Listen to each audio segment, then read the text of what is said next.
विघ्नहर्ता गणरायाच्या उत्सवानिमित्त मंगरुळपीर येथील रुपेश वाढणकर आणि अर्चना वाढणकर यांनी पहलगाम येथील दहशतवादी हल्ल्याला प्रत्युत्तर म्हणून भारत सरकारनं ऑपरेशन सिंधू राबवलं आणि शत्रूचा बदला घेतला। या मोठ्या संकटसमयी सुद्धा सरकारनं आपल्या पाठीशी राहून संकट हरण्यासाठी धैर्य दिलं। या सर्व बाबीवरचा आकर्षक गणपतीचा देखावा उत्सवानिमित्त वाढणकर परिवारानं साकारल्यामुळे त्यांचे परिसरामध्ये कौतुक होतंय।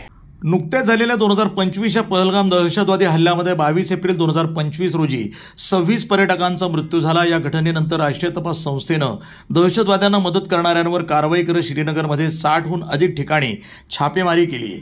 पाकिस्तानमधील लष्कर ए तैयबाच्या दहशतवाद्यांना मदत करणाऱ्या ओव्हरग्राऊंड वर्कर नेटवर्कचा शोध घेण्यात आला असून या प्रकरणी 2 महिन्यानंतर काही लोकांना अटक करण्यात आली आहे। हे मोठं संकट भारतावर ओढावलं होतं तरी खचून न जाता सरकारनं ऑपरेशन सिंदूरच्या माध्यमातून चोख प्रत्युत्तर दिलं। वाढणकर परिवारानं ऑपरेशन सिंधूचा आकर्षक देखावा साकारत संकट टाळण्यासाठी गणपतीकडे साकडे घातले। गणेश चतुर्थीच्या निमित्तानं भक्त गणपतीला प्रार्थना करून संकटातनं मुक्ती मागतात। गणेश पूजेनं कष्ट दूर होतात आणि सौभाग्य वाढतं असं मानलं जातं असं मानतात। गणपती हा विघ्नहर्ता मानला जातो जो आपल्या भक्तांचे संकट दूर करतो। म्हणूनच कोणत्याही शुभ कार्याच्या सुरुवातीला गणपतीचे आवाहन केले जाते। भक्त गणपतीकडे मनोभावे प्रार्थना करून आपल्या अडचणी आणि संकट दूर करण्याची मागणी करतात।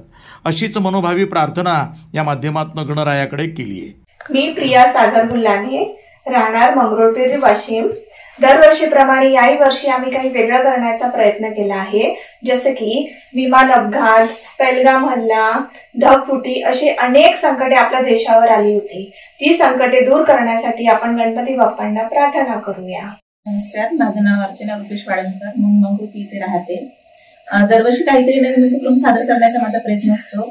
त्याचप्रमाणे याही वर्षी मी तो प्रयत्न केला। यावर्षी दुःखद घटना घडली तो म्हणजे पहलगाम हल्ला, पण त्यातूनही बापांनी न्याय केला आणि ऑपरेशन सिंदूर हे एक सक्सेस घटना घडली आणि तेही त्यामध्ये स्त्रियांचा सहभाग होता। अभिमानाची गोष्ट वाटली मला, म्हणून ते सगळं सादर करण्याचा मी प्रयत्न केला आहे। असे कितीही संकट आले तरी माझा बाप्पा नक्कीच बळ देईल असा विश्वास आम्हाला आहे। प्रतिनिधी फुलचंद भगत, NTV न्यूज मराठी, मंगरुळपीर, जिल्हा वाशिम।